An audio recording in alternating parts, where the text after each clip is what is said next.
Black Star Network is here. Hold no punches! I'm real revolutionary right now. Support this man, Black Media. He makes sure that our stories are told. Thank you for being the voice of Black America, Roland. Stay black. I love y'all. All momentum we have now, we have to keep this going. The video looks phenomenal. See, this difference between Black Star Network and Black-owned media and something like CNN. You can't be Black-owned media and be scared. It's time to be smart. Bring your eyeballs home. You dig?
Hey folks, today is Tuesday, Today is Tuesday. Glad to be with you, January 31st, 2023. Coming up on Roland Martin Unfiltered on the Black Star Network, live from Richmond, Virginia. Police report obtained by the New York Times of the officers in Memphis. It shows you exactly what they put on their report, which is contradicted by the body cam footage. We'll tell you exactly what was in that report, and again, show you how the cops lied on that report. The NAACP will join us as well. Also, the investigation continues into the death of Tyre Nichols. There was a news conference today in Memphis.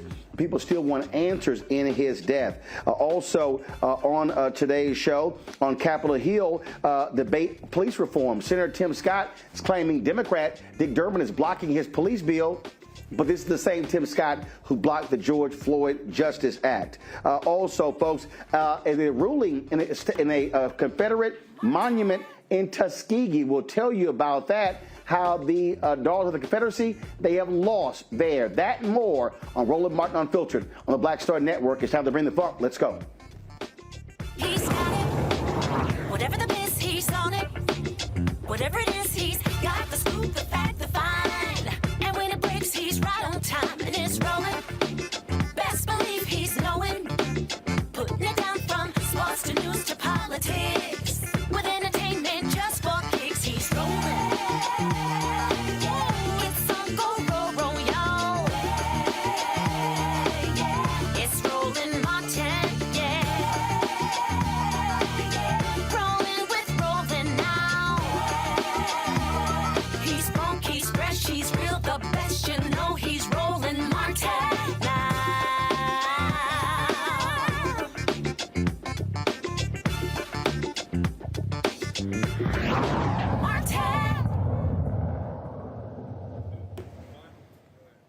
All right, folks, Roland Martin here, broadcasting live from Richmond, Virginia. So much attention remains on Memphis, Tennessee, regarding the death of Tyre Nichols. Today, the New York Times reported the actual police report that was filed by the cops. We're going to detail that after our next break, but it goes to show you that the cops how they lie on police reports, and they are contradicted by what happens in the body camera footage. Now, the family of Tyre Nichols, they are preparing for his funeral. That will be taking place there in Memphis. Vice President Kamala Harris is going to be attending his funeral as well. Activists and others in Memphis continue to demand answers from the Memphis Police Department, not just in the case of Tyre Nichols, but in other examples of police violence as well. And so even though Memphis has moved expeditiously in terms of firing these officers, you've had 3 fire officials who were also fired as well. Folks still want answers because they say they have not gotten enough answers out of Memphis PD and the City Hall as it relates to Tyre Nichols and this Scorpion unit. And so we continue to focus on this.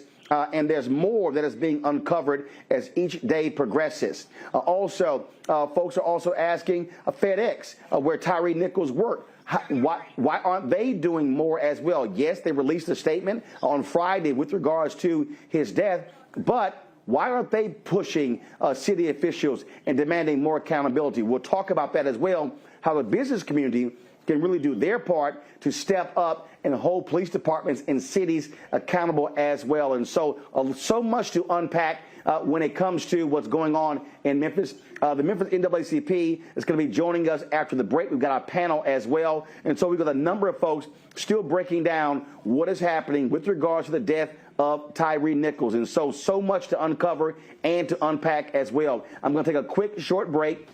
When we come back, we'll continue the conversation. We'll tell you what the New York Times reported in that police file as well. Folks, don't forget to follow us in what we do. If you want to make sure to see our content where we're not being shadow banned by these digital platforms, download our Black Star Network app. It's available on an Apple phone, Android phone, Apple TV, Android TV, Roku, Amazon Fire TV, Xbox One, Samsung Smart TV. And of course, you can also assist us in our efforts. When you join our Bring the Funk fan club, your dollars make it possible for us to do what we do. And so please do so by sending your check and money order, P.O. Box 57196, Washington, D.C., 20037-0196. I'll be right back.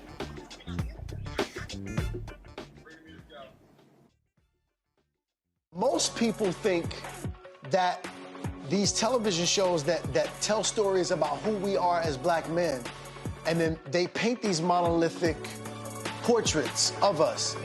They think that they're being painted by white people. And I gotta tell you, there are a whole bunch of black folk that are the creators, the head writers, the directors of all of these shows, and that are still painting us as monoliths. The people don't really want to have this conversation. No, they don't.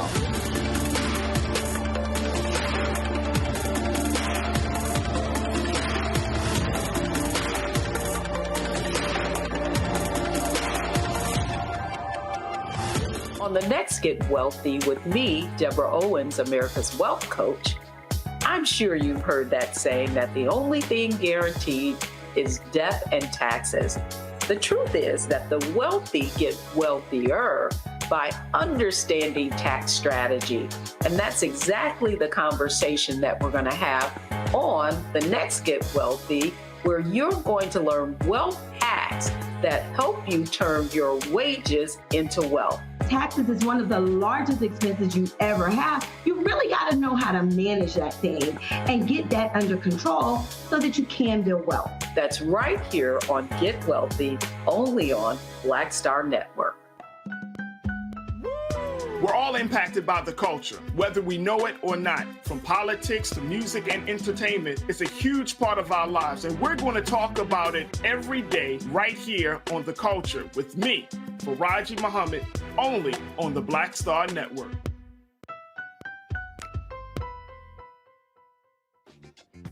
You are watching Roland Martin, and I'm on his show today.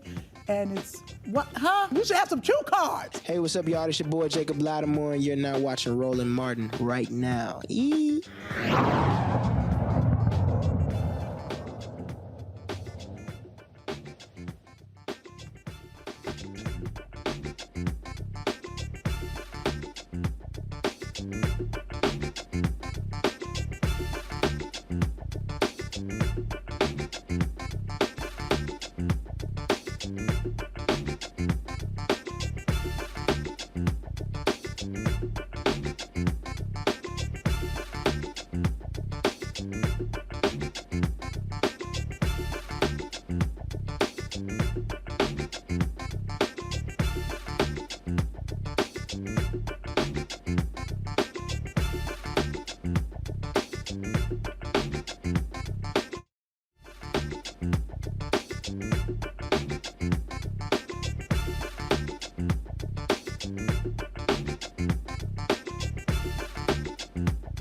All right, folks, welcome back. Roland Martin Unfiltered. Joining me right now is Van Turner. He is he's an attorney, state legal redress chair, and the president of the Memphis branch of the NAACP. My panel, Dr. Mustafa Santiago Ali, former senior advisor for environmental justice at the EPA, Randy Bryant, diversity and inclusion strategist, speaker, trainer, and writer. Michael Brown, former chair of DNC Finance Committee.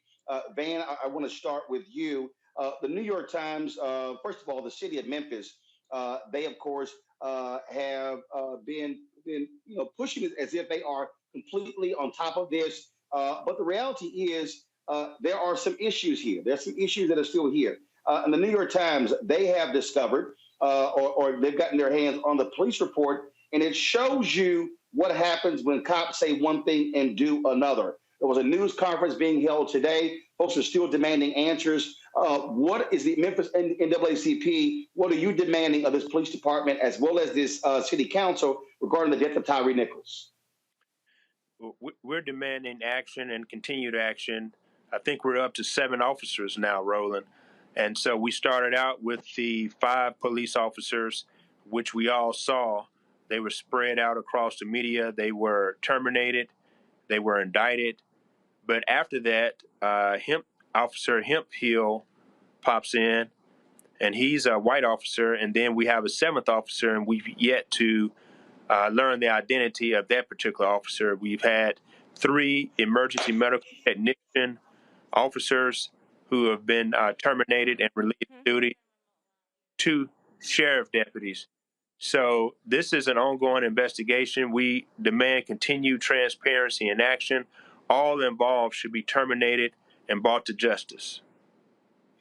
And again, the New York Times is reporting, based upon the police report that they filed, they were trying to cover up this violent offense. These 6 disgraced officers, what they did was they said he was pulled over for reckless driving at a high speed, saying that Nichols was irate and sweating profusely when he got out of his vehicle and resisted arrest. The report mentions the use of pepper spray and the taser had no effect on Nichols, that he became violent. They also stated that Nichols started to fight with officers and at one point grabbed the gun of one of the detectives, claiming Emmett Martin III, who assaulted Nichols, was the victim in the report. Well, we all know that's a flat-out lie. And this again, right. This is what happens when these cops lie on police reports. And thank goodness we have video that contradicts what they said. Otherwise, their account is what people will go with. That's absolutely right. And essentially what we have here is a fabrication which has taken place, a cover-up. And fortunately, because of the video footage, we were able to have the true facts be revealed and for these officers to be brought to justice. Had we just relied on the officer's report, these officers would still be walking the streets. Had we not had that video, they still would have been allowed to continue to do what they've been doing and what they've done and what they did to Tyre Nichols. So we have to have better procedures in place, better oversight. This unit has been disbanded, and so we have to plot out a path going forward. But as you can see, the status quo has not worked. What we've done has not been what the community deserves or wants. The death of Tyre Nichols could have been prevented if we passed the George Floyd Reform Act. And what the family is asking for now is a bill out of our Tennessee legislature in the name of Tyre Nichols, which would make it mandatory to intervene, to render aid, and to do all those things that these officers did not do on the night that they killed and murdered Tyre Nichols.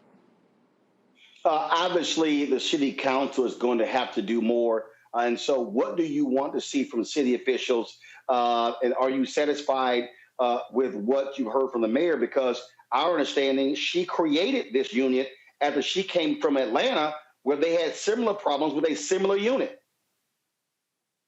Right. So that's absolutely right. I think it was called the Red Dog Squad in Atlanta. And so I'm satisfied where we are right now because there's been no attempt to cover this up, and there's been no, on behalf of Chief Davis, not the officers, and there's been no attempt to suspend the officers, and we'll wait and see how the investigation goes. She asked for an immediate termination.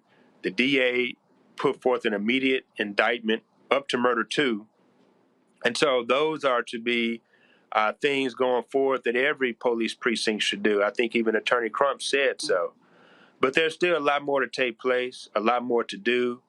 And so we need to see how this goes forward and if the transparency continues and if the openness continues. We are watching, we are demanding that city council act, we're demanding more of our legislators, and quite frankly, we're demanding more of ourselves. We shouldn't just be on the sideline. We should be demanding justice. We should be raising hell because Tyre Nichols died on our watch. We shouldn't have to be here another 6 months from now, another year from now, talking about another black or brown individual who has lost their life to law enforcement officers who have gone rogue. This is the time that we have to act, and we call on all our elected officials and stakeholders to join us as we seek justice for Tyre. We fight for the George Floyd Reform Act. We fight for the Tyre Nichols Reform Act. It's simply time is up. We got to do it, and we got to do it now. All right, Van Turner, we certainly appreciate you joining us. Thanks a bunch. Keep us abreast of what happens next. Thank you. All right, folks, going to go to a break. We come back. I'll talk with my panel about this. Again, cops continue to lie on police reports, and as an official document, it happens over and over and over again, and the only way they get busted if the video contradicts them. And so we'll talk to them about that when we come back. Folks, don't forget to vote for Roland Martin Unfiltered on the Black Star Network for the NAACP Image Award. We have been nominated, and so what you can do is go to vote.naacpimageawards.net. Go to the Outstanding News and Information category. Look for Roland Martin Unfiltered. You can vote for us. You can only use one email to vote. So if you got several emails, you can vote several times. So please vote for us and make that happen. And of course, voting ends on February 10th, 9 p.m. Eastern. We'll be right back.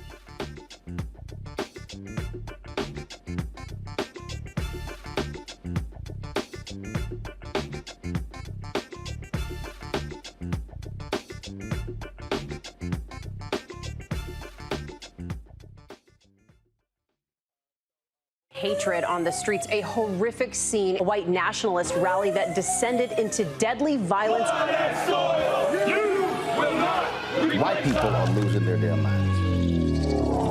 As an angry pro-Trump mob storms the U.S. Capitol, we've seen We're about to see the rise of what I call white minority resistance. We have seen white folks in this country who simply cannot tolerate black folks voting. I think what we're seeing is the inevitable result of violent denial. This is part of American history. Every time that people of color have made progress, whether real or symbolic, there has been what Carol Anderson at Emory University calls white rage as a backlash. This is the rise of the Proud Boys and the Boogaloo Boys. America, there's going to be more of this. Here's all the Proud Boys, guys. This country is getting increasingly racist in its behaviors and its attitudes because of the fear of white people. The fear that they're taking our jobs, they're taking our resources, they're taking our women. This is white fear.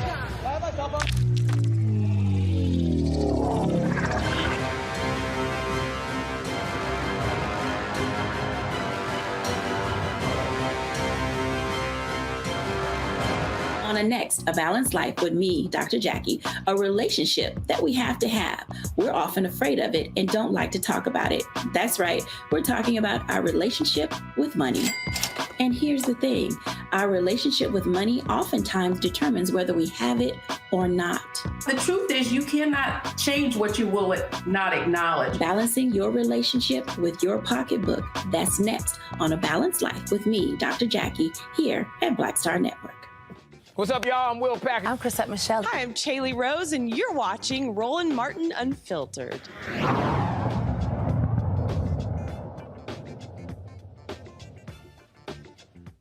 All right, folks, let's bring our panel in. Mustafa Santiago Ali, Randy Bryant, Michael Brown. Glad to have all three of you here. Mustafa, I want to start with you. I mean, we have talked about this ad nauseum.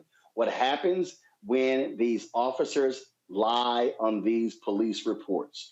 And were it not for the video, frankly, the public and the prosecutors and police departments, they always go with these cops' version of events. I mean, they simply just lied on the report. Yeah, we see it time and time again. You know, the problems that we have is that there's very little accountability for officers when they do lie on reports. or on the facts of what happened in a situation. And you know me, Roland, I like facts and I like research.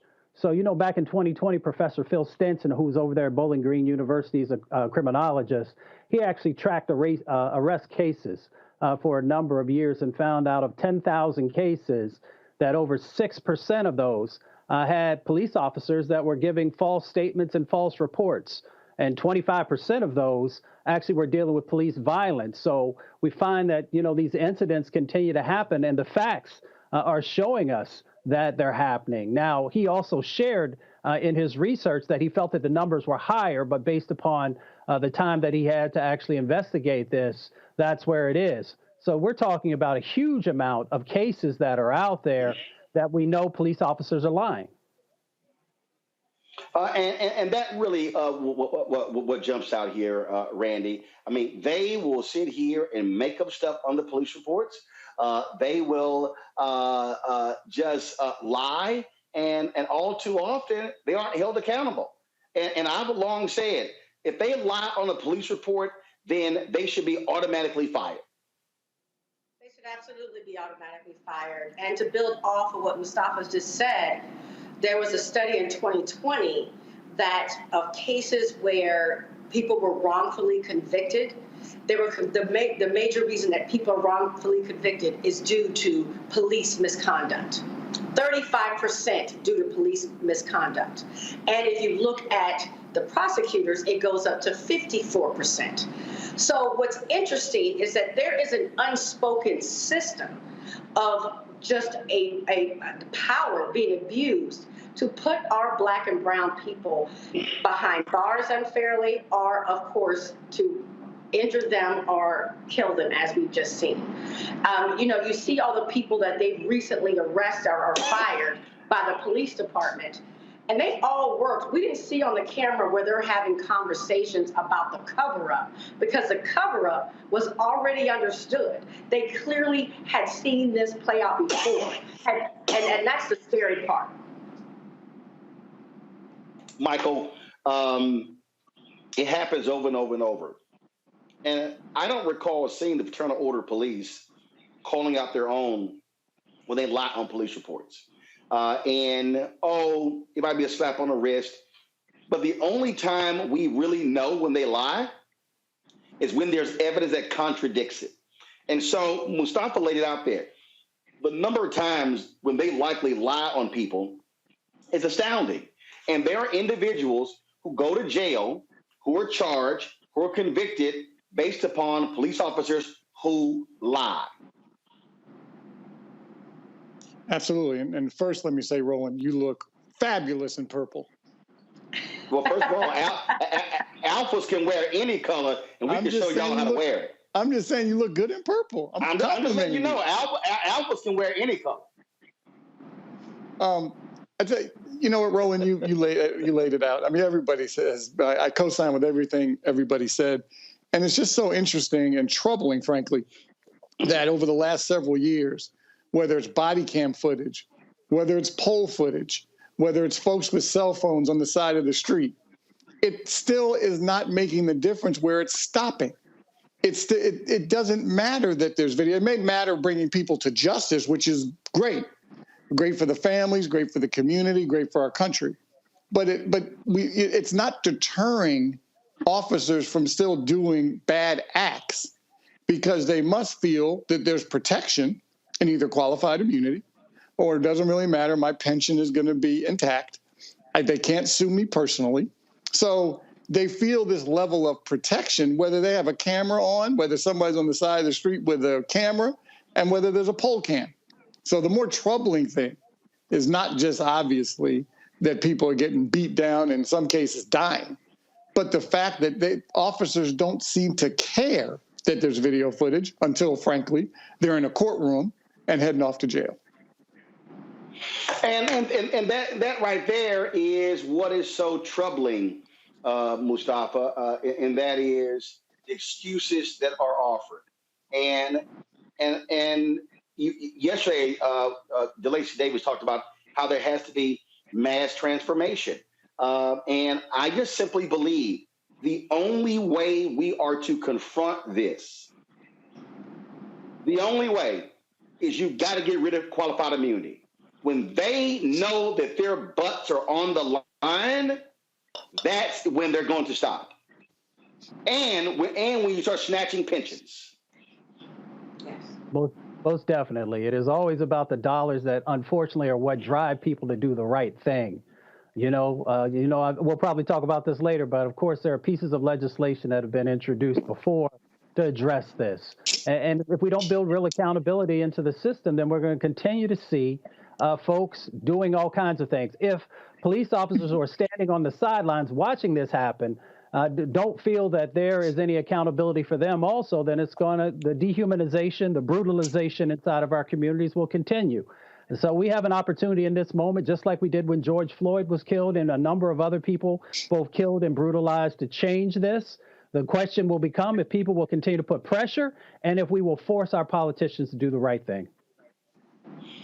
It's always the money, Randy. And look, as long as these cops know, hey, we can commit wrongdoing, and 99.9% of the time we can get away with it.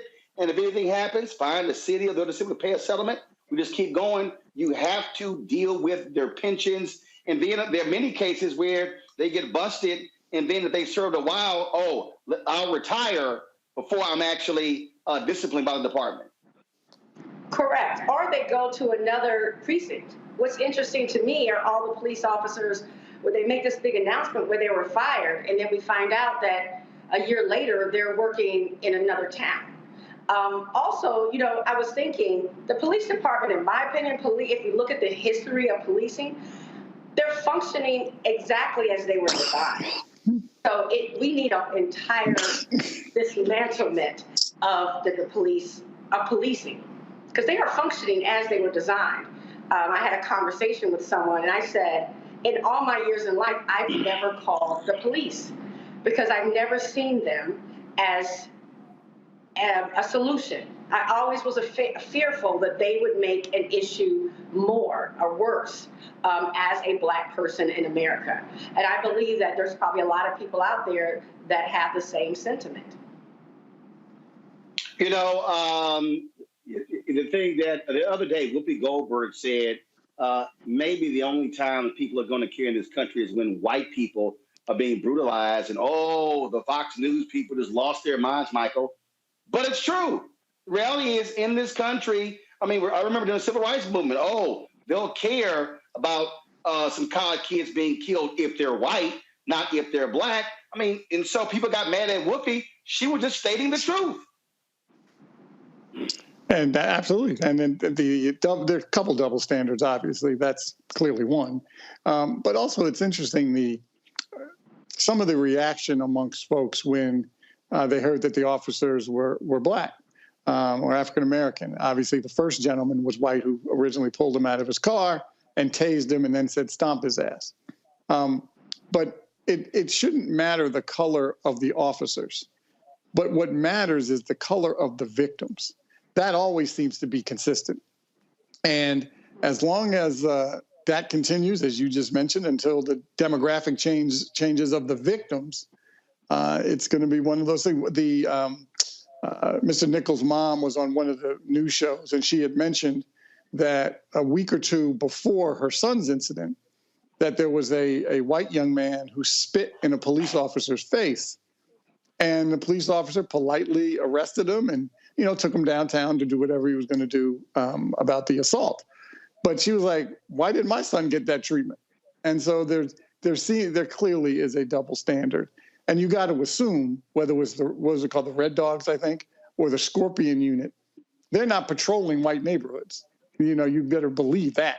So I'm glad the chief disbanded that unit, but there's still obviously, whether it's federal legislation, local legislation, until elected officials have the courage to go up against the police unions in those jurisdictions, because no one wants to get up for a re-election and be considered soft on crime and not supporting the police.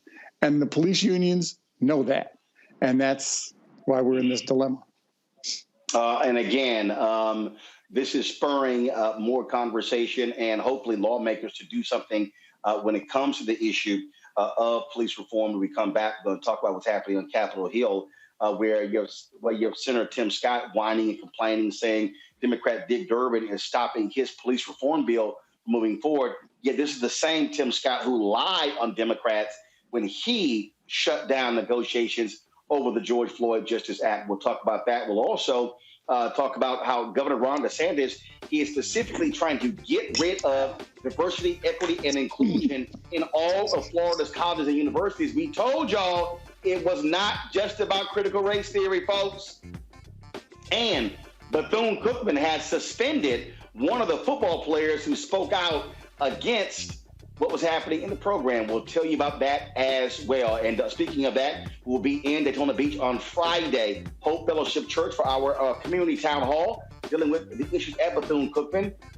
Doors open at 5 o'clock. We'll be live from 6 to 8. We want to see you there. We certainly invite all students, faculty, staff, alumni, and the community there for that town hall. It's taking place Friday. We'll be live in Daytona Beach, Florida, this Friday for the Bethune-Cookman Community Town Hall. Also, folks, don't forget, download our Black Start Network app, Apple phone, Android phone, Apple TV, Android TV, Roku, Amazon Fire TV, Xbox One, Samsung Smart TV. Join our Bring the Fun fan club. Send your check and money order, P.O. Box 57196, Washington, D.C., 20037-0196. Cash App, $RM Unfiltered. PayPal, R Martin Unfiltered. Venmo is RM Unfiltered. Zelle, Roland at RolandSMartin.com. Roland at RolandMartinUnfiltered.com.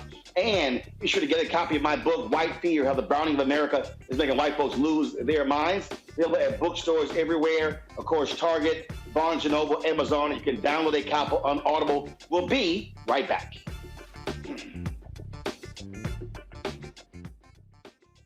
Next on the Black Table with me, Greg Carr. An hour of living history with Dr. Richard Mariba Kelsey, thinker, builder, author, and one of the most important and impactful elders in the African American community.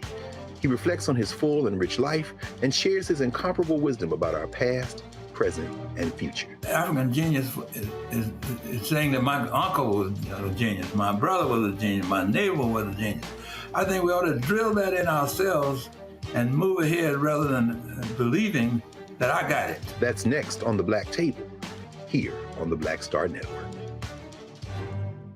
When you talk about blackness and what happens in black culture, we're about covering these things that matter to us, speaking to our issues and concerns. This is a genuine people-powered movement. There's a lot of stuff that we're not getting. You get it, and you spread the word. We wish to plead our own cause.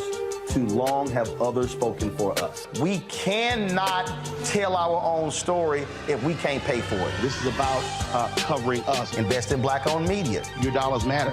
We don't have to keep asking them to cover our stuff. So please support us in what we do, folks. We want to hit 2,000 people, $50 this month, raise $100,000. We're behind $100,000, so we want to hit that. Y'all money makes this possible. Checks and money orders go to P.O. Box 57196, Washington, D.C., 20037-0196. The Cash App is $RM Unfiltered. PayPal is R Martin Unfiltered. Venmo is RM Unfiltered. Zelle is Roland at RolandSMartin.com. This is Judge Mathis. What's going on, everybody? It's your boy, Mac Wiles, and you are watching Roland Martin Unfiltered.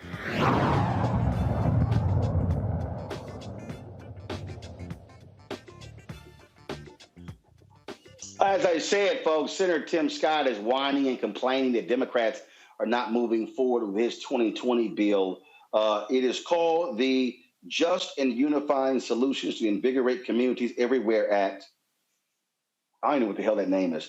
And so he said that it would end the use of police chokeholds and create a duty for officers to intervene when they see a colleague using excessive force. And he is openly calling out the leader of the Senate Judiciary Committee, Democrat Senator Dick Durbin, saying that he is blocking it.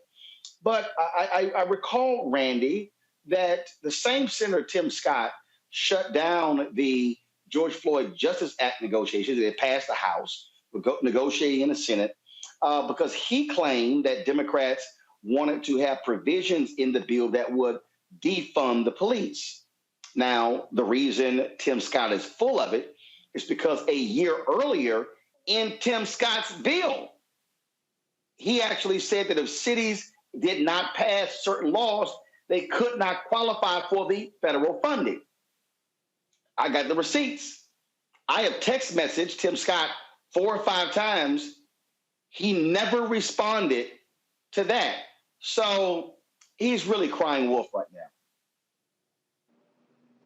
I honestly don't know what else to say, but yes, he's crying wolf. He's saying one thing and doing another. He has never been for real police reform. Never, even when it comes down to looking at the George Floyd Act, he's gone against that. There's nothing that has shown that he cares about reforming policing, and if anything, supports the way it is today. So I don't understand what this latest trick is. He's just talking.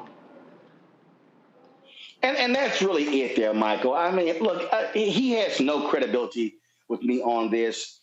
You had a number of police unions who were on board with the George Floyd Justice Act, and he used this letter from the head of the sheriff's organization in South Carolina, who was opposed to it, as the reason why he stopped negotiating. And it was like, dude, come on. And so I'm sorry. I don't want to hear the whining of Tim Scott about Senator Dick Durbin, when in fact it was Senator Tim Scott who chose to scuttle the George Floyd negotiations. And, certainly moreover, he obviously he's playing politics. He's thinking about running for president, and he wants to be able to go into urban or certainly of color neighborhoods, whether it's Latino or African-American neighborhoods, and be able to say, hey, look, I tried to move this bill forward. They blocked it. They wouldn't let me get a vote on it or even a hearing. But then on the other hand, he wants to play to the MAGA crowd.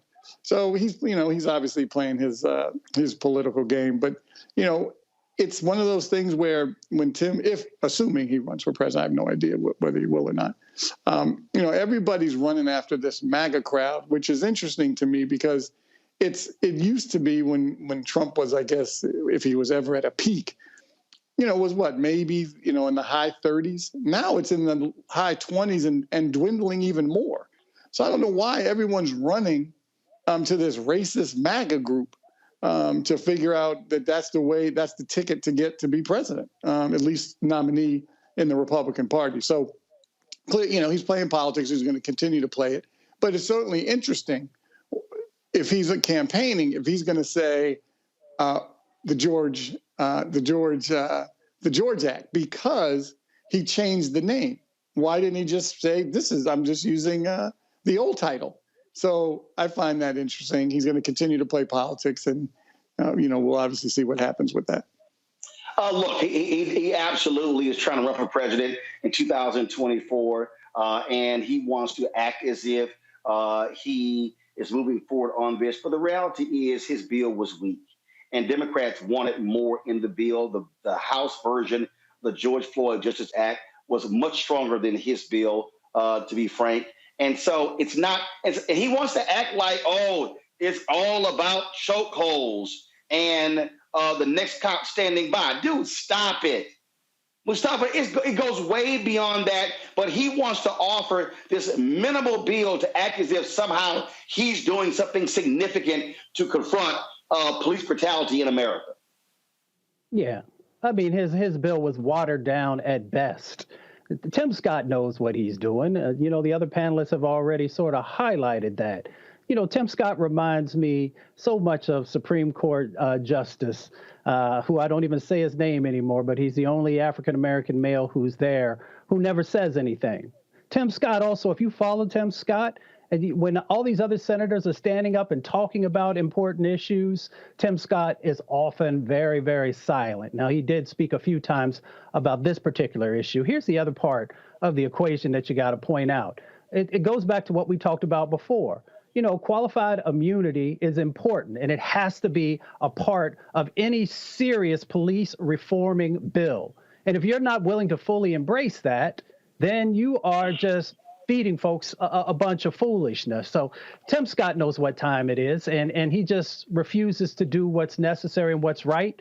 And there's no way that he's going to get folks to vote for him if he's considering running for president or being part of vice president or one day leading the Senate, People are not going to take you serious because in no time did you ever stand up and do what's necessary. In times, what did Dr. King say? Something about, being willing to stand up in tough times and do what's right. So we all know who Tim Scott is, and we don't have high expectations for him.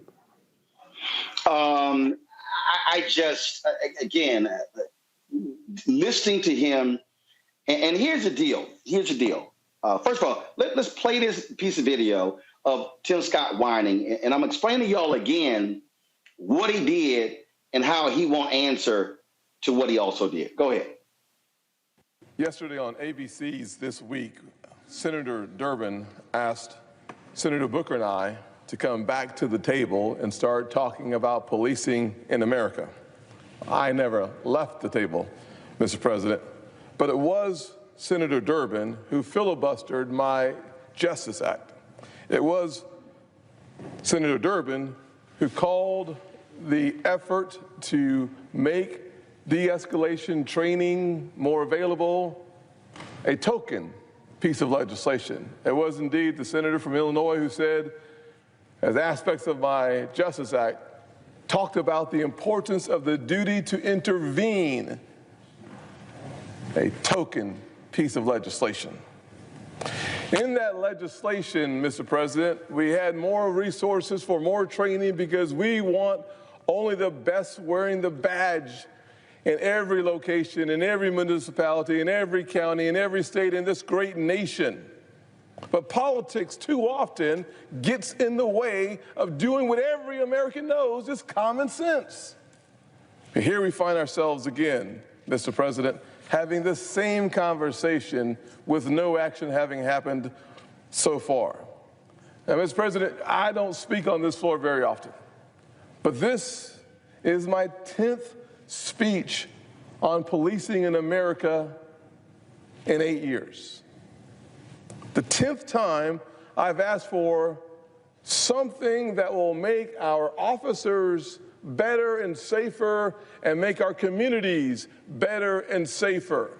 Another time I have asked for more resources.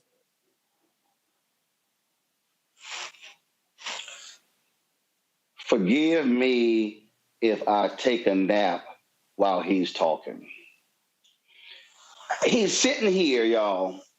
This is the 10th time I've been on the floor. So let me take y'all back to what happened. Senator Tim Scott went on Face the Nation, Margaret Brennan, and said that Democrats, it was a bridge too far because Democrats were trying to defund the police. Well, a year earlier, Michael Harriot wrote a piece about Senator Tim Scott's bill. He quoted the Deputy Chief of Staff for Senator Tim Scott in the bill, stating that the incentive to get them to do the right thing was to withhold federal funding if they don't pass bills or laws to make changes. So Senator Tim Scott was sitting here texting me and telling me the language in the bill, y'all, and telling me, read it. It's right there. Telling me where to look. Telling me where to go. And all that stuff. This was, here we go. Give me 1 second. I'm going to show y'all exactly when it was. This was September 28, 2021. I got receipts. He says read sections 113, 114, 202, 204, 363, 382, and more. It's pretty clear. He says, read it for yourself. Tell me what you think. I can have my team send it to you. Quote, I don't BS. That's Senator Tim Scott.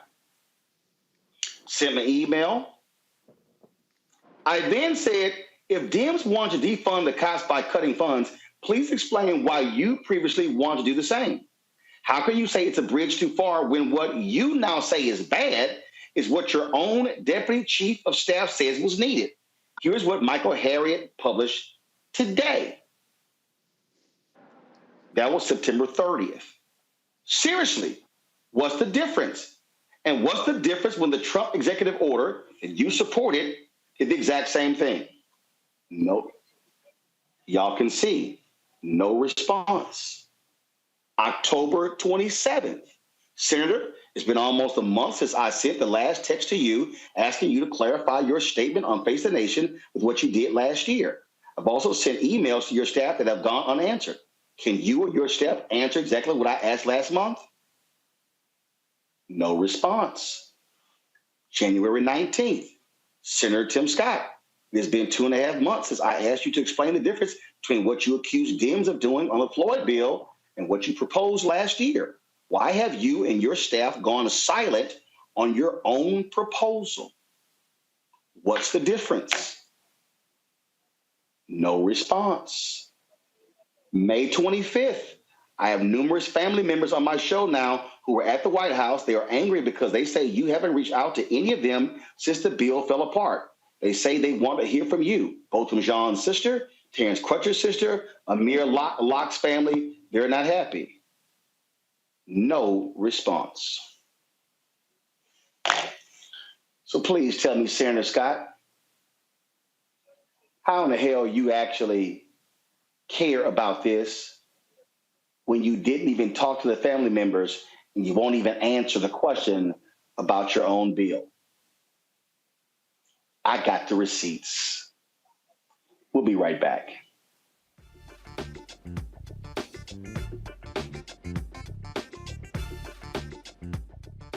On the next Get Wealthy with me, Deborah Owens, America's Wealth Coach, I'm sure you've heard that saying that the only thing guaranteed is death and taxes.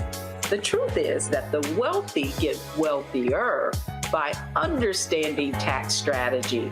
And that's exactly the conversation that we're going to have on the next Get Wealthy, where you're going to learn wealth hacks that help you turn your wages into wealth. Taxes is one of the largest expenses you ever have. You really got to know how to manage that thing and get that under control so that you can build wealth. That's right here on Get Wealthy, only on Black Star Network. Black Star Network is here. Oh, no punch! I'm real revolutionary right now. Thank you for being the voice of Black America. All momentum we have now, we have to keep this going. The video looks phenomenal. See, there's a difference between Black Star Network and black-owned media and something like CNN. You can't be black-owned media and be scared. It's time to be smart. Bring your eyeballs home. You dig?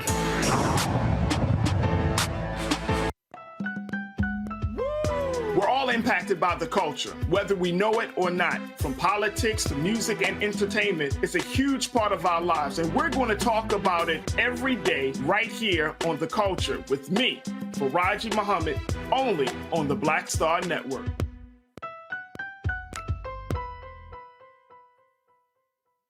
I'm Bill Duke. This is Diala Riddle, and you're watching Roland Martin, Unfiltered. Stay woke.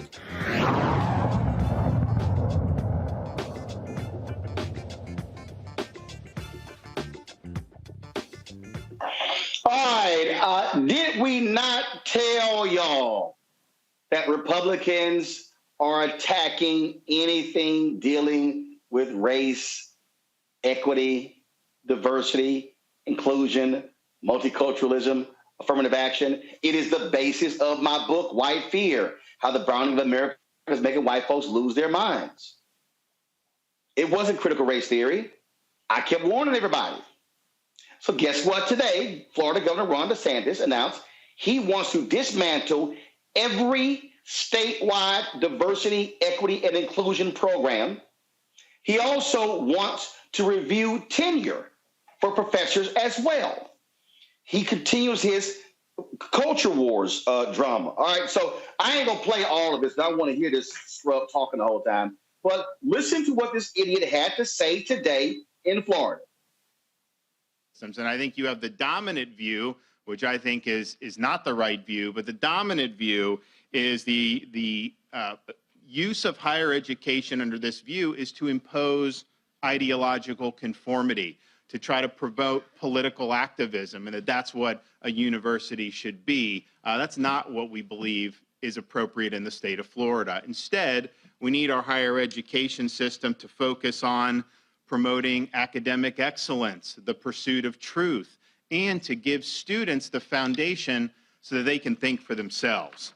Now, if you see the former approach is dominant throughout the country, particularly with respect to academia, you see it manifested in a lot of different ways, but more recently you see it manifested in things like DEI bureaucracies. And this is basically a component of the administration within universities that are imposing a political agenda, sometimes things like critical race theory.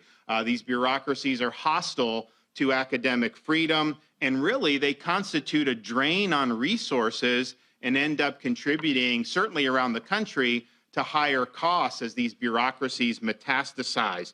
You will see flowing from that mandatory things like mandatory DEI training, and that is really imposing an agenda on people. You know, we passed legislation last year, the Stop Woke Act, which basically said that, you know, if you're an employee, particularly of like private business, you have a right to opt out of that. They can't force that on you. That's litigating it. You know, this is what happens every time. You know, we usually win these on appeal. So that's going to happen, and that's important. They also will do things like require diversity statements, is what they call it, but that's basically like making people take a political oath. And in fact, that has been applied across the country, so that if a candidate for a position at a university says, you know, my view is to treat everyone the same, regardless of the color of their skin, that they get points off for saying that you have to embrace things like critical theory, like the idea of implicit bias and all those other things, and that's just not appropriate. So that has been something that has been happening. So what we did earlier this year, right after the inauguration, All right, blah, blah, blah, blah, blah, blah, blah, blah, blah. Joining us now is Dodie Joseph, representative there in Florida. Representative Joseph, glad to have you on the show. What we're dealing with here is a dictator. This is a man who is appealing to white fear. He is pushing the race. He is pushing the racial buttons. He wants to run for president. And so what he is doing is absolutely targeting white conservative voters, and he is attacking anything that deals with the issue of diversity, equity, inclusion, race, you name it. This is the white supremacist, white nationalist agenda that he is leading. Absolutely. So first of all, thank you for having me. And when you think about Governor DeSantis, he is white privilege personified. And all of these attacks that you see him leeching out, whether it's on the education system and employment, anything related to DEI, anything related to race and advancing racial progress, or at least protecting race discrimination, he has taken to attack. Like, really, all of this legislation is white fragility in legislative form. It's the very definition of what we consider structural racism. So, and I don't want to give the governor too much credit, because a lot of this stuff, a lot of this foolishness, which we're seeing not just in Florida, but throughout the nation, is the brainchild of this political hack named Christopher Rufo, who happens to be one of the people that he, Governor DeSantis, appointed to serve on the new board of this new college that they are dismantling. Oh, absolutely. I mean, look, Rufo was the one who was attacking critical race theory, and he said in one of his tweets, they want to place it under everything under the banner of critical race theory. They want to attach woke to everything. And I kept telling people, don't try to narrow this thing down. The attack on books, the attack on what can be read. They are trying to impose a white nationalist view. They are scared to death of the demographic changes, and they want to continue to stoke white fear. And you are absolutely right with that observation. I'll pull out a couple of things that he mentioned in the clip that you shared. He talked about ideological conformity and the dominant approach. And so let me unpackage that. So he went to Yale, I went to Yale. He talked about this being the dominant view. The dominant view is we believe that racism is wrong. So what does that mean? If we don't know our history, we're doomed to repeat it. So we see a systematic attack of him to try to make sure that we don't know our history so he can continue to do things like when you saw him fly immigrants over to Martha's Vineyard, that is a repeat and a rehash of a racist tactic of reverse freedom rides, right? But if you don't know that history, you're not going to make those connections. Knowing our history is part of the battle. I would posit that doing something is the other part of the battle and making sure that there are consequences when you violate these laws. So that three-pronged approach to fixing it and reaching real equity is what he's attacking, whether he realizes it or not. So doing something about it, that's the part where DEI comes into place. The reason we have DEI is to educate employers or whomever about the systems and processes they have in place that do have the effect of discriminating against people. And I'm telling you this as a civil rights lawyer, as somebody who used to litigate employment discrimination class actions all around the United States, some of which went up to the Supreme Court. That is what that law is based on. But what you have is people like the governor, the Pharaoh of Florida, and these little political hacks trying to undo all of the progress that we've made throughout the civil rights movement, not just in education, but also in employment. So I'm flagging both of those. Oh, absolutely. And again, what he's also doing is virtue signaling to these white conservatives in corporate America. Look, the lawsuit going before the Supreme Court dealing with Harvard and Yale admissions, they have been tailoring their lawsuits to the thinking of Justice Alito, Justice Clarence Thomas. They want to get rid of affirmative action in everything. And they absolutely want to target corporate America. They are targeting publicly traded companies. That's what they're doing. They want to get rid of anything dealing with diversity. And I keep telling people, stop falling for the okie doke. They are trying to go after everything. They are scared to death of 2043. They are trying to hold on to white power as long as they can. And too many of these mainstream media outlets don't want to cover this story. Look, I've had black hosts tell me that they're white producers, like literally say, hey, Roland, I'd love to have you on, but my white producers are scared of your book title because I'm calling it what it is. And I say, I talk about them in the book because they're part of the problem. They don't want to deal with what's happening right now. And that's why people aren't getting the full story. You are absolutely right. And I want to put this in the larger context, whether you're talking about in media, whether you're talking about in government, whether you're talking about in education, we the people of the United States need to fight for our freedoms, right? The founding fathers and observers of our delicate American democracy said we have a democracy if we can keep it. These people are not focused on democracy. They're not focused on justice. They're not focused on anything good. They're all about division. They're all about going back in time rather than progressing forward. So when he talks about ideological conformity being the dominant approach, what that tells you is he felt some kind of way when he was in school. He felt singled out as the however you want to call him, kid, right? Because he believed somehow that slavery was a good thing. So when he was teaching history, he was trying to tell people that slavery was a good thing. Well, if you have half a brain, you know that slavery was not a good thing, right? Unless you're operating under this white supremacist paradigm, which is devoid of actual reality and centers on things where some people get ahead and some people get left behind. And I want to call this entire nation at attention to let you know that we are at a crossroads. We either decide to go back to the days that DeSantis wants to take us to, or we go forward into the promised land that King talked about. You find people like these political hacks trying to use King's words to use things like colorblind and weaponize it to put a cloak around what they're doing to bring us backwards when they're doing these things. Something can be factually neutral, but the impact of it is discrimination. And that's what I see with a lot of this legislation. So we need to have all hands on deck in pushing back on this.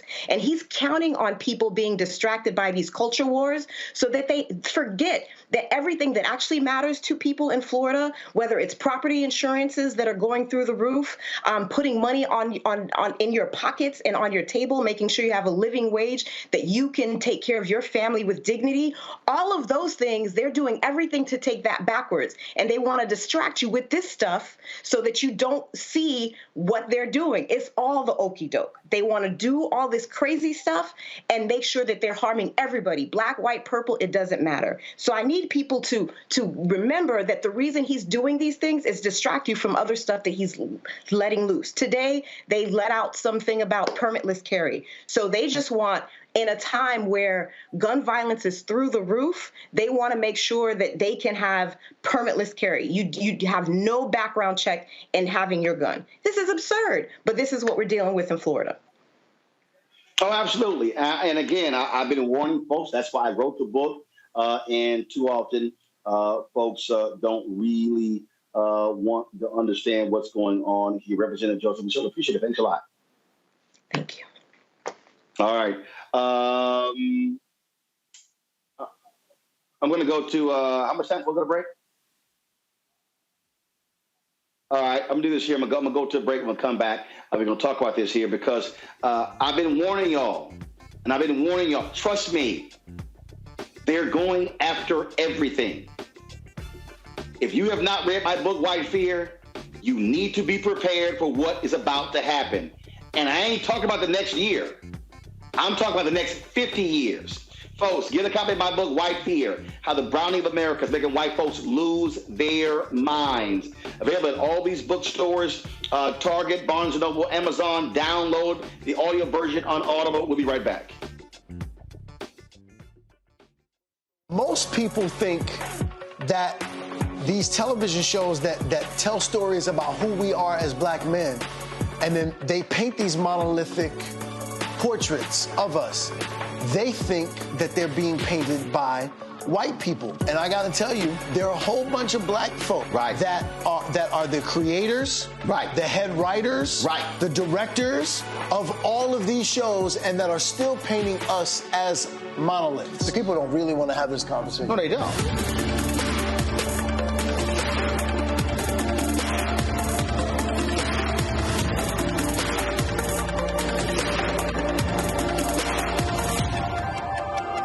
I'm Dr. Jackie Hood Martin, and I have a question for you. Ever feel as if your life is teetering and the weight and pressure of the world is consistently on your shoulders? Well, let me tell you, living a balanced life isn't easy. Join me each Tuesday on Black Star Network for A Balanced Life with Dr. Jackie. We'll laugh together, cry together, pull ourselves together, and cheer each other on. So join me for new shows each Tuesday on Black Star Network, A Balanced Life with Dr. Jackie.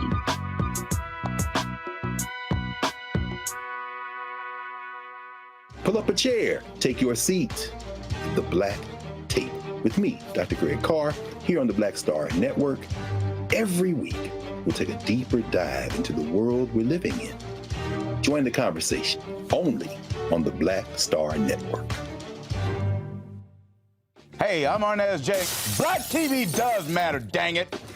Hey, what's up, y'all? It's your boy Jacob Lattimore, and you're now watching Roland Martin right now. Stay woke.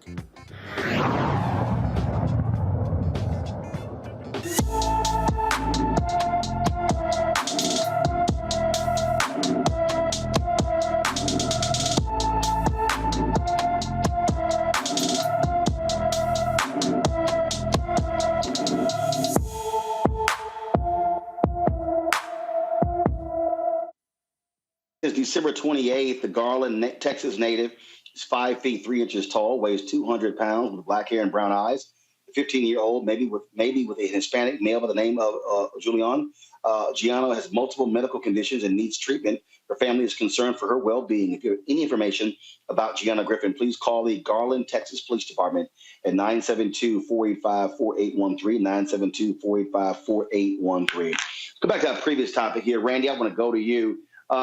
again, it is white America's, white conservative America's attacks on these issues. But then you got people like Bill Maher, so-called libertarian. You watch his show and his constant whining and complaining about critical race theory, 1619 Project, how the Democrats keep focusing on diversity. Again, and when I said in my book, I'm like, hey, folks, y'all need to stop acting like this is white conservatives. It's some white liberals, some white progressives who also have white fear, Randy. At the end of the day, most white people want to remain in power. This is a power move. If we are honest about the history of this country, we are 400 years at a minimum behind white people, right? And what we've all been taught is that we can make it, we can overcome if we work hard enough and we get education.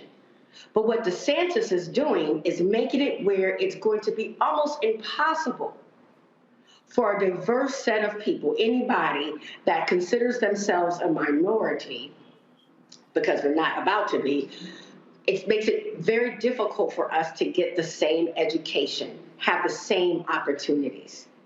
It's expensive, as we know, to get an education. So universities have always tried to create equity, always tried to create opportunities for those who don't have 4 generations of people who went to college and 4 generations of wealth to be able to pay for college, to also be able to participate in the learning process and to participate in the American dream. And what DeSantis is saying, I want to cut out that pathway, which would mean that the only people who are going to get educated are the people who have been getting educated historically. What's going to be interesting is that we focus on race. Of course, that is my primary focus. And I think DeSantis gets people riled up because of this white fear. He gets them riled up and saying, yes, let's just go for it. But they have to understand that diversity programs have helped white women more than anybody else. Okay, diversity programs, when he talks about getting rid of diversity, equity, and inclusion programs, that's the LGBTQIA community. That's talking about people that have learning differences. So it's not just people of color. So it'll be interesting if people were to pay attention and not act with hatred, because we know that they have no problems voting against us. I believe that it would scare a lot of people. But yeah, this is a whole power play. It's completely a power play. And it's interesting to me that But the thing, Michael, but the thing, Michael, is we've got to make clear to these white women, y'all sitting on y'all asses. The reality is, it's black people. Let me be real clear. Let me be as clear as possible. Ain't nobody fighting harder when it comes to DEI, when it comes to multiculturalism, when it comes to affirmative action, than black people. Guess who's way behind us? White women. Guess who's way behind us? Latinos. Guess who's way behind us? LGBTQIA. And so the reality is, black people, we know what this thing looks like. And so the other folks have been riding on our coattails for a long time. They about to be in for a rude ass awakening when these contracts start getting snapped up. And it's like, oh my goodness, what happened? Because you're selling your ass. And I mean, clearly, Roland, you're absolutely correct. And part of the more fundamental problem is what the perception or definition from, and you're right, it's not just the right, but from many Americans, is that American history is not made up of African American history, Latino American history, Asian American history, Native American history, except in a couple pages of a chapter. And when you deny the history of the country, it puts the next whatever generation or the generations after that in a situation where, I heard about slavery, but I heard some big time rapper said that slavery was a choice. And there's nowhere to go to obviously see a different side or the correct factual side. Or will you see the governor of Florida saying, you know what, I don't think we should teach that in an AP class. So there's some fundamental issues that cause whether, in education, that's going to make this extremely challenging over the next decades. That's why, this makeup of this Supreme Court is, I wish we, when I say we, the left, would focus, the right focuses so much on the courts. We really didn't. Barack Obama, for example, didn't even do a good job. He left so many vacancies because he was looking for a perfect judge. When the right is in the White House, they just want as many young, conservative judges as possible. They could care less if they're perfect. Indeed. Mustafa. Public Enemy told us in 1990 exactly what was going on, Fear of a Black Planet. So if you listen to that iconic album, it actually speaks about many of the things that we're focusing on today. DeSantis was talking about a couple of things there. They used to come for our communities with hoods and robes, and now they come in three-piece suits. So he talked about truth. He's not interested in truth because the truth is making sure the fullness of history is told. He talked about speaking for themselves. So we continue to try and make sure that we're telling our story so the fullness of what has happened, both the tragedies and the triumphs in America, can become a reality. And here's a tool that we should be using, which is Title VI of the Civil Rights Act. So we had a conversation about education. Title VI covers that. It covers housing. It covers a number of the different things. So we should be pulling our federal funds back from the state of Florida if he continues to go down this path. Look, there are people who are, again, fighting the good fight. Attorneys Fred Gray and Fred Gray Jr. down in Tuskegee, Alabama, they are ones who are doing so. They have secured a great victory there when it comes to the removing of a monument, a Confederate monument there. Of course, in Alabama, they do what they do when it comes to these Confederate monuments. But let me tell you about what they were successful at doing there, folks. And that is an Alabama judge has ruled that a controversial Confederate monument that's been in the center of a square of Tuskegee for nearly 115 years, it can be cleared to be removed.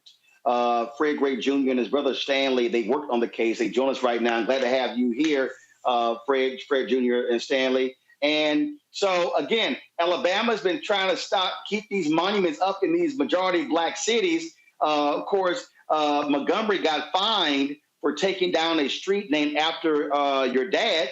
But tell us about this case here, how y'all were able to beat these Confederates. Yes, and thank you for having us on. The strategy was, instead of attacking the monument or the Confederate statue, we went purely legal. And what we did is we filed a complaint, which is a complaint asking the judge to quiet the title. In other words, judge, declare to us who is the owner of the Tuskegee Square. Because one thing for sure is whomever owns the square itself or the property itself owns and controls everything that is within that particular area. So back in September 2021, we filed an action for declaratory action, meaning declare the rights of the parties. Number 2, quiet title, in other words, determine to whom the title belongs. Number 3 was another cause of action. And then we came back and filed a trespass action against the Daughters of the Confederacy. And this was something that really was in the works for several years, but the time was right, and that's when we filed. And what's next? Are they trying to appeal? Well, I'll tell you this. At this point, no notice of appeal has been filed, but bear in mind it's only been a few days. So that possibility exists, but if that occurs, then we'll be ready to fight that as well. Well, I think it's great. I mean, look, Alabama changed the law saying no Confederate monuments can be taken down without legislature approval. Then put the fine in place. And so Birmingham said, fine, we'll just pay the fine. And people actually contributed money. And so that was the only recourse there. Are there other monuments that y'all are going after in Alabama? Well, Roland, at this point, this is our main concern. Our main concern is representing the Macon County Commission. And this monument that has towered over African Americans in the city of Tuskegee and Macon County for 114 years. And Roland, this case is really very interesting, I think maybe a little different than the others, because in 1906, you had a county commission, an all-white county commission, that deeded or gave, not deeded, gave property to the Tuskegee chapter of the Daughters of Confederacy. But there was no deed until 1949. 1949, they come up with a deed and said, okay, we're going to give you this property, but it can only be used as a park for white people, and you have to build a Confederate memorial there. And so it was just really interesting as we peel back the onion, so to speak, as we found out more and more about this case. And the truth of the matter is, you and I, Roland, can't have property without a deed. I mean, the daughters have been able to have the downtown city square from 1906. They built the monument in 1909, and that's just how it's been until recently. So we're just excited about the judge's opinion. Boy, that white privilege is something else, ain't it? Gentlemen, I appreciate it. Great job. Thanks a lot. Thank you so much. Thank you so much. This right here, Mustafa, is why you got to have your legal warriors on the battlefield in addition to your street warriors. All right. Thank you. Have a good evening.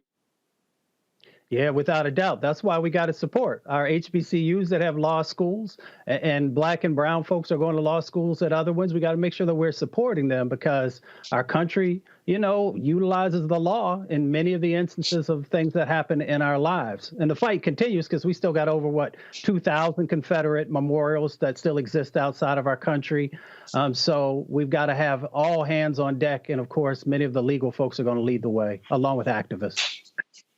All right. Real quick, Randy, about 20 seconds. Go. I just wonder why they want to keep a monument like that up when Tuskegee's 93% black. It seems as if they want to remind us of where we've been. You just answered your question. That's why. Right, as a reminder. That's what they want, Michael. They want to keep white supremacy monuments in place to lord over black people. Michael, 15 seconds. All right, very quick. The other challenge in the future is going to be you're going to have some people coming into the workplace, into society, that are complete racism denialism. And then you're going to have some people coming from different states that were educated on it. And then there's more conflict. And it's going to be the same thing in a cycle because you got some people who've been taught differently than others. Yeah, but especially when you have people like Ron DeSantis who wants to get rid of any issue of race being taught. All right, folks, can we come back? Angelique Miles joined us talking about getting fit, a new you in 2023. We'll be back on Roland Martin Unfiltered. We'll Black Star Net.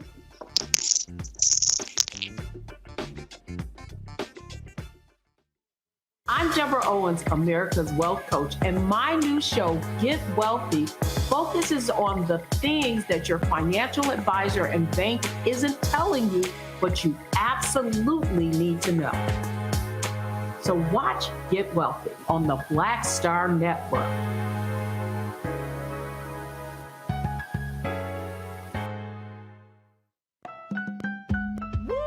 We're all impacted by the culture, whether we know it or not. From politics to music and entertainment, it's a huge part of our lives, and we're going to talk about it every day right here on The Culture with me, Faraji Muhammad, only on the Black Star Network.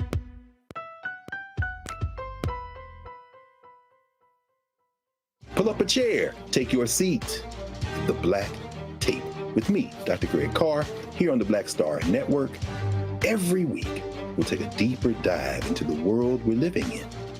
Join the conversation only on the Black Star Network.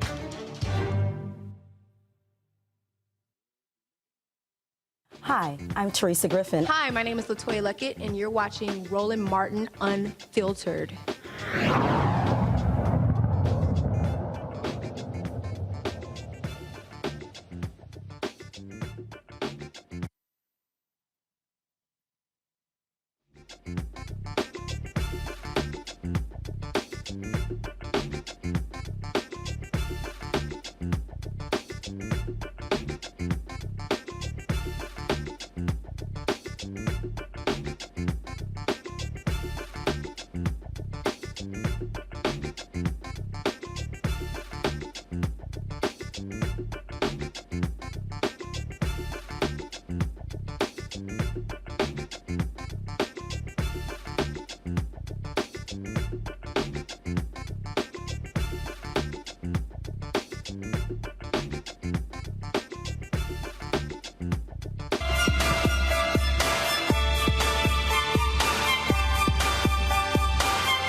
you've been reaching out to us because there are a lot of people who are 45 and 50 over who say, you know what, I really need to get motivated when it comes to working out. Some people say, you know what, hey, that's it. I can't really change things. We've had Donald Richardson Jr., we've had Cheryl Grant, who's trying to become Miss Olympia now that she's 61.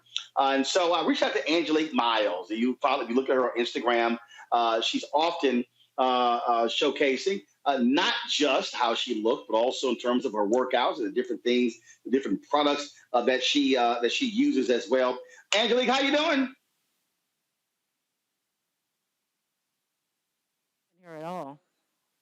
Can't hear me at all. Okay, Angelique froze. All right, is she back? No, she's there. Hello. All right, there we go. So how you doing? I'm great. How are you? Doing great. Glad to have you here. One of the things I was looking when I was looking at your Instagram page, and you talk about being over 50. You talk about legacy.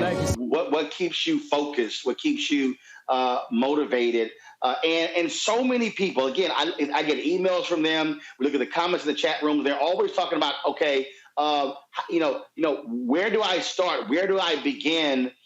Because some just have simply just given up and say, you know what, I can't get that body I used to have, or it's just way too much work. What do you say to that person who is just frustrated with that? I say start slow. Start by walking, something as simple as walking, or something as simple as riding a bike, or just parking farther away from the store to, just get active. It doesn't mean you have to be in the gym 5 days a week or 7 days a week. Just get active, but start. And so when you say get active, again, somebody hears, just start walking. And so we've had other people say, like, yeah, it really is that particular process. Yes. Just start walking, but also really begin to consume more water as well, and making that a regular part of your life. That too, but a fitness journey starts in the mind, so that's where you start first. You start by saying, I want this, and this is what I'm going to do. I'm going to do what it takes to meet whatever goal that is. So for you, how long you've been on this fitness journey? Were you always like this, or did you start later in life? I started later in life. I mean, I dabbled when I was younger, but later in life, as my body started changing and my job changed, just a lot of life changes, I started focusing on it more. But particularly because I was getting older and my body was changing and hormones and things like that. So it just became very important to me. It's a priority for me. And that's the thing right there, because again, a lot of people, they just assume that, oh, this person, they've been working out since they were in their teens, in their 20s. But we've had a lot of folks who said, no, they didn't really start until they were late 30s or really early to mid 40s, and really started getting focused on their physical self. Yes.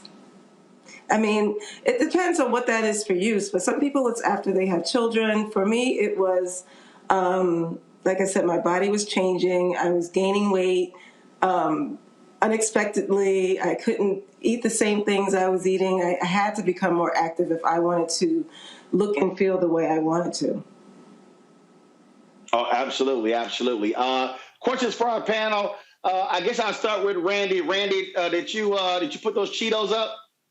I eat Cheetos sometimes. I have. Go ahead. I have to be honest, Angelique, I have been a fan of yours probably since I've been on Instagram. I followed you very early. And I think your message is so powerful right now, particularly because you found exercising as a way to deal with life-changing, almost like depression, right? Like you had worked in music publishing, and that job left, and so you started working out. And I believe one of the things that holds us back now, trying to work out and get in shape, is that there's so much going on around us that it almost seems overwhelming to work out. But working out for you, fitness with you, was a way to help to pull you out of a bad situation or where you weren't feeling great. Can you comment about that? Oh, yes. I was a music publishing executive before I'm doing what I'm doing now. And it was a very high-profile job. I signed people like Missy and Timbaland and Little Kim, Busta Rhymes. Part of that job was my identity. So when I lost it, when I lost that career, I kind of didn't know who I was. I was trying to figure that out.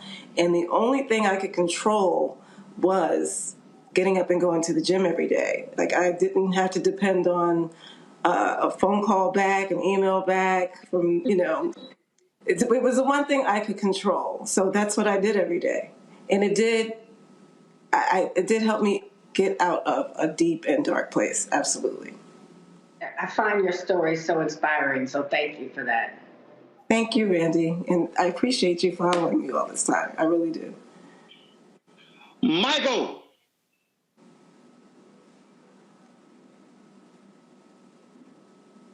Michael, you muted? I am. Keep up the good work, and I appreciate you taking my question. I received a tip from someone. When I walk my dog, he has a tendency to smell everything. So if I want to take him on a nice long walk, the problem is, again, he stops and smells everything, so my heart rate never gets up. So the tip I received was a friend of mine told me to walk down the middle of the street. That way the smells aren't the same. You can't really, stop every 10 seconds. So is that tip accurate? You know what? I don't have a dog, so I would not know that. But I think that sounds good. Whatever makes you do it, do it. But I don't know about dog smells and stuff like that, so I can't. But it's interesting because, when that person doesn't like Michael. Oh, right, correct. Because when we're walking on the sidewalk, obviously all the grasses are there, and obviously dogs have gone past this place. So he wants to stop and smell. Hence, it makes sense to me. Why he gave me the tip to walk down the middle of the street where the grasses aren't and bushes and all that kind of stuff. It makes sense to me. Okay. Mustafa. Yeah, I'm going to bring it back to humans. You had mentioned early on that it all begins with the mind. So we know folks make New Year's resolutions. We make all these commitments to ourselves. For the folks who work with you or who follow you, what are 2 or 3 of the things that really help folks to live up to that commitment of that it starts in the mind? You just have to make a clear decision to do it. I find that setting a goal helps. For me, I signed up for a 5K race at the beginning of my fitness journey because that made me learn how to run. Whatever that is for you, but you have to go through with it. You can't just think about it because so many people just watch other people work out and say, I can't do that. You just have to actually do it. And don't try to do too much at one time. Like, start slowly and don't burn yourself out. But it absolutely starts in the mind, but you have to do it. Well, I think that again, but there are people out there who is easier said than done, Angelique. And I think the way to get them there is to really say, folks, you're not going to lose 30 pounds in the next week. And so if you simply start somewhere, if you say, you know what, man, I'm not sitting there. Look, I can't walk on that treadmill on an elevation of 10. Fine. Walk on the treadmill flat. Just start there. And I think, again, that's one thing when I'm talking to people, I don't care what it is. I'm like, yo, you just got to start somewhere. But you can't just stay status quo right now. Exactly. You can't give up. You can't let yourself go. You can't give up.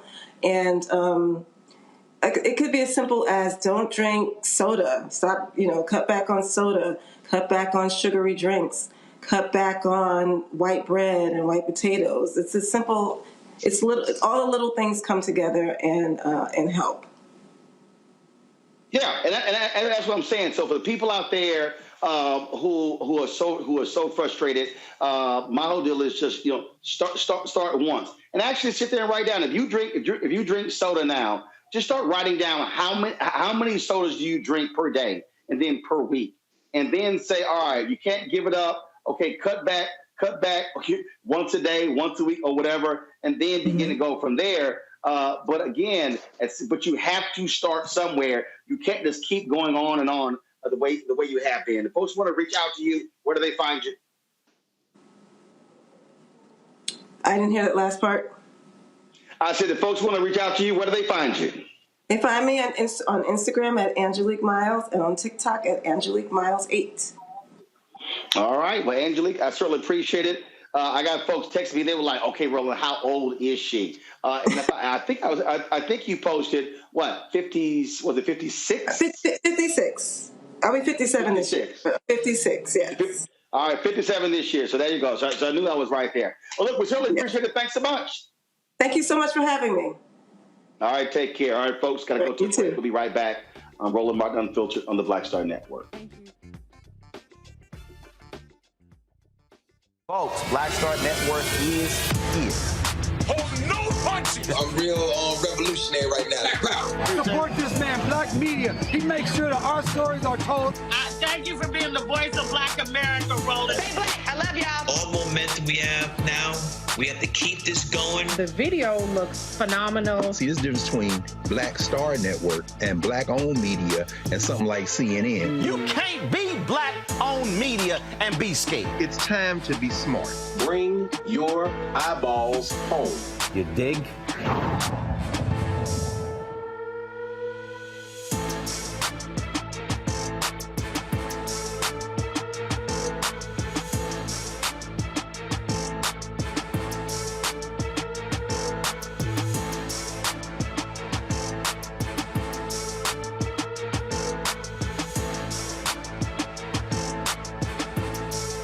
Hi, I'm Dr. Jackie Hood Martin, and I have a question for you. Ever feel as if your life is teetering and the weight and pressure of the world is consistently on your shoulders? Well, let me tell you, living a balanced life isn't easy. Join me each Tuesday on Black Star Network for a Balanced Life with Dr. Jackie. We'll laugh together, cry together, pull ourselves together, and cheer each other on. So join me for new shows each Tuesday on Black Star Network, A Balanced Life with Dr. Jackie.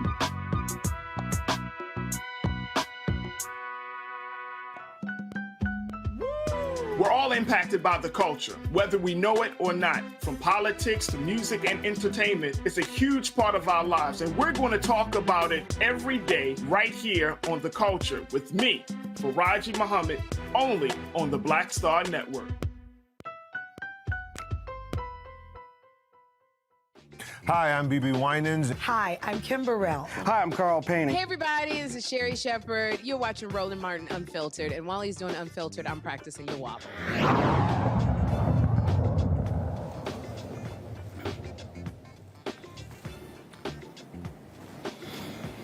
Folks, the family of Atiana Jefferson, they suffered another loss. Jefferson's sister, Amber Carr, died from congestive heart failure. In 2019, Atiana was fatally shot and killed in her home by a Fort Worth police officer, Aaron Dean. Now, of course, Amber attended part of her sister's murder trial last month before being readmitted to the hospital.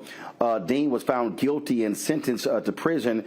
Since Atiana's death, the family has endured one tragedy after another. Her father, Marquise Jefferson, died 2 weeks after her funeral, and her mother, Yolanda Carr, who also has had congestive heart failure, died a few weeks later in January 2020. So certainly our condolences to the Jefferson family. Let's go to Colorado, where prosecutors have dropped the charges against a Black Army veteran who says 3 Colorado Springs officers beat him during a traffic stop in October. Dalvin Gatson says officers viciously beat him after he was pulled over on October 9th. Body cam video shows multiple officers punching and kicking Gatson once he was pulled over, which caused damage to his eye and ruptured his eardrum. Gatson was initially charged with 2 counts of second-degree assault on a police officer, resisting arrest, obstructing a peace officer, driving under the influence, and driving without license plates. Gatson entered a guilty plea for improperly displaying the license plates on his car and paid a $15 fine. All the other charges were dismissed. His attorney, Harry Daniels, released the following statement. By dropping the charges, the district attorney has made it clear that these officers had no reason to detain Mr. Gatson for a DUI investigation, much less beat him mercilessly and then smile for the cameras as he lay on the ground bleeding. In other words, this decision means that their actions weren't just excessive, they were unlawful. Chief Adrian Vasquez says that officers Kobe J. Hickman, Matthew Anderson, and Christopher K. Hummel did nothing wrong. But the reality is that they brutally beat Dalvin Gatson for a $15 fine, and they should be investigated, arrested, and prosecuted. Failing to do so puts lives at risk. Just ask Tyre Nichols' family. A federal lawsuit alleging Colorado Springs officers violated Dalvin's Fourth Amendment rights by using excessive force has been filed. This is what we talk about here, Mustafa. Here you got the police chief saying, oh, did nothing wrong. Seriously? You did all of that for what ended up being a $15 fine? You know, they continue to dehumanize us, and by dehumanizing us, it allows them in their minds and in many instances, sometimes in the courts, to justify the brutalization that continues to happen to black men and women, and sometimes brown men and women. So, you know, this is a case where the Department of Justice has to make sure that they're leaning in, doing their own investigation of both the police department that's there, their leadership, and the actions of these police officers. And we have to continue to keep a spotlight on it to make sure that we are pushing to make sure that justice actually happens. I just, again, here's a perfect example here, Randy. This man viciously beaten. And again, traffic stop. Over and over and over again, what is the most consistent thing we see in these police brutality cases? Basic traffic stops. I believe that people are being stopped specifically to be these police officers' punching bags. I think the traffic stop is an afterthought. I don't believe they're even, well, it's showing that they're not even stopping them for a reason, that for a real valid reason. And so we need to deal with the issue of certain cops going into the profession. I believe that has some serious issues and some serious hatred against brown and black people. Michael. Yeah, pretty much co-sign on both what Mustafa and Randy just said. It's just, you know, it's sad. It's you know, it's not going to stop. It's just not. Whether you have a body cam on, whether the video cameras, we just, until the laws change severely, not Senator Tim Scott's law, but a real law that really matters. How about walking while black? That is, a cop pulls a black man over. He was being confronted by 2 cops. Why? His tattoo sleeve. In Burbank, when he asked the female officer why he was being stopped, the woman said that it was because of the tattoo sleeve on his arm, and that people who usually walk in that area are not tattooed like that. The officer then apologized and refused to answer his questions when he complained about her response and reasoning. Brandy, why is she still a cop? That's exactly what I was going to say. Immediately, she needs to be fired. Immediately. We don't need to wait until a woman who has shown that she has clear prejudice and bias hurts somebody. She needs to be gone. But she won't, because we know we can people. I mean, you stop the brother because tattoos, and then say, "Oh, people in this area, they don't wear tattoos." Roland, 30% of Americans, 30% of Americans have a tattoo. It's not even an unusual thing anymore. So we know why he was stopped. We know why she harassed him. Yep. It's very clear. Yeah, we know. And this is the thing, Mustafa, that we talk about. If you are the police chief, you should be calling someone in and saying, how in the hell are you stopping somebody over a damn tattoo? Exactly. It goes to leadership. Leadership should be very clear about, one, following the law, following the procedures of that department. So if the department has a procedure that says we're going to pull over everybody got a tattoo, then pull over, all kinds of different folks, which we know that's not the case. So here's what you do. And if DeMario was here, he would also share with you, one, make sure you go out and get yourself a good attorney.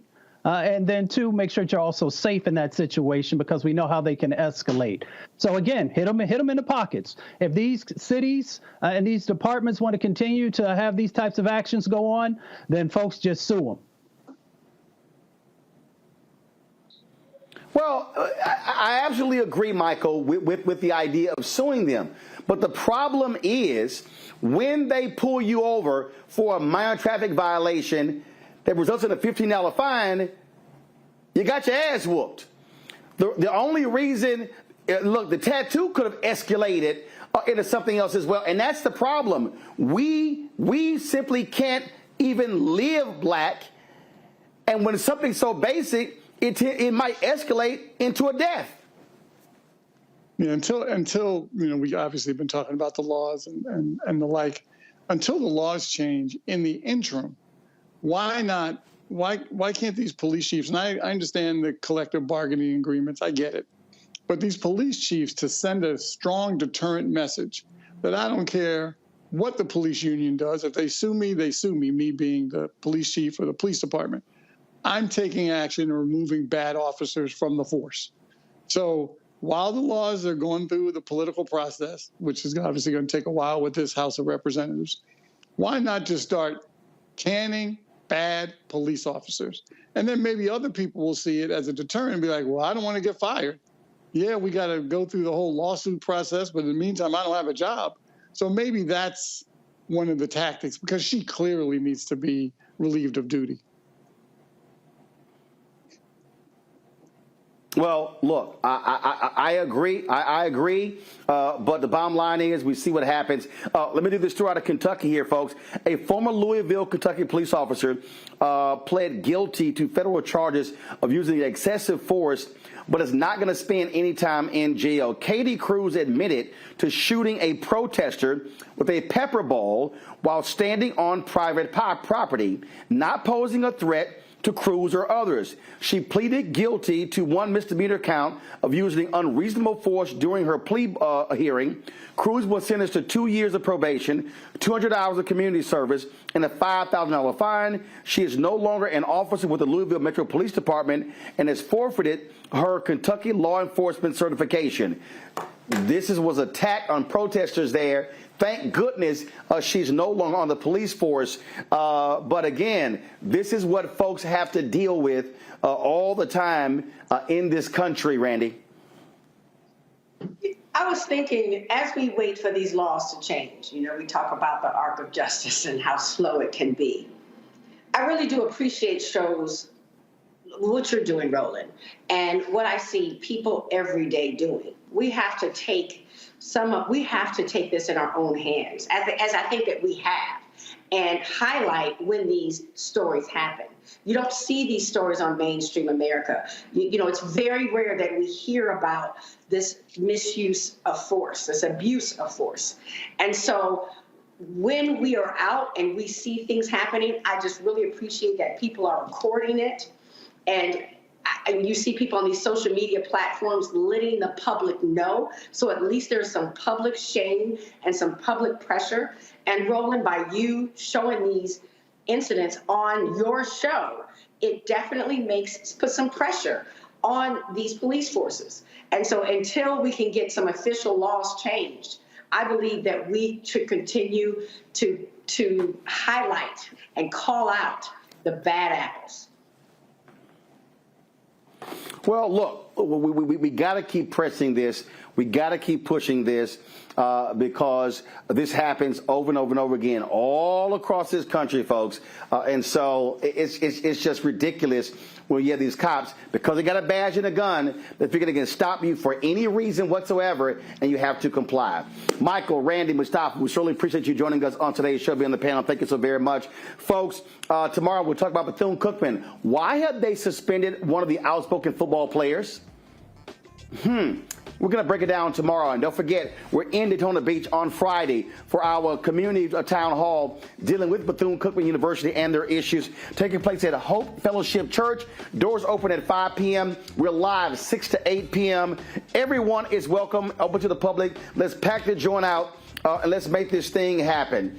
All right, folks, don't forget, download the Black Star Network app, Apple phone, Android phone, Apple TV, Android TV, Roku, Amazon Fire TV, Xbox One, Samsung Smart TV, and get a copy of my book, White Fear, How the Brownie of America is Making White Folks Lose Their Minds. Available at bookstores everywhere, Amazon, as well as download on Audible as well. Folks, I'll see you tomorrow back in D.C. Holla!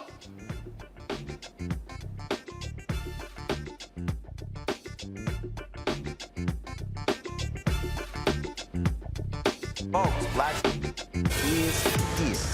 Hold no punches. I'm real revolutionary right now. Support this man, Black media. He makes sure that our stories are told. Thank you for being the voice of Black America, Roland. Stay black. I love y'all. All momentum we have now, we have to keep this going. The video looks phenomenal. See, there's a difference between Black Star Network and Black-owned media and something like CNN. You can't be Black-owned media and be scared. It's time to be smart. Bring your eyeballs home. You dig? Pull up a chair. Take your seat. The Black Tape with me, Dr. Greg Carr, here on the Black Star Network. Every week, we'll take a deeper dive into the world we're living in. Join the conversation only on the Black Star Network.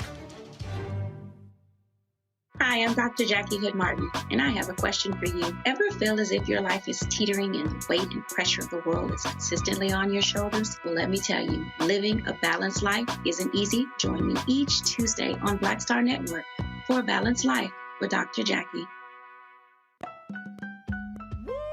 We're all impacted by the culture, whether we know it or not. From politics to music and entertainment, it's a huge part of our lives, and we're going to talk about it every day right here on The Culture with me, Faraji Muhammad, only on the Black Star Network. I'm Deborah Owens, America's Wealth Coach, and my new show, Get Wealthy, focuses on the things that your financial advisor and bank isn't telling you, but you absolutely need to know. So watch Get Wealthy on the Black Star Network.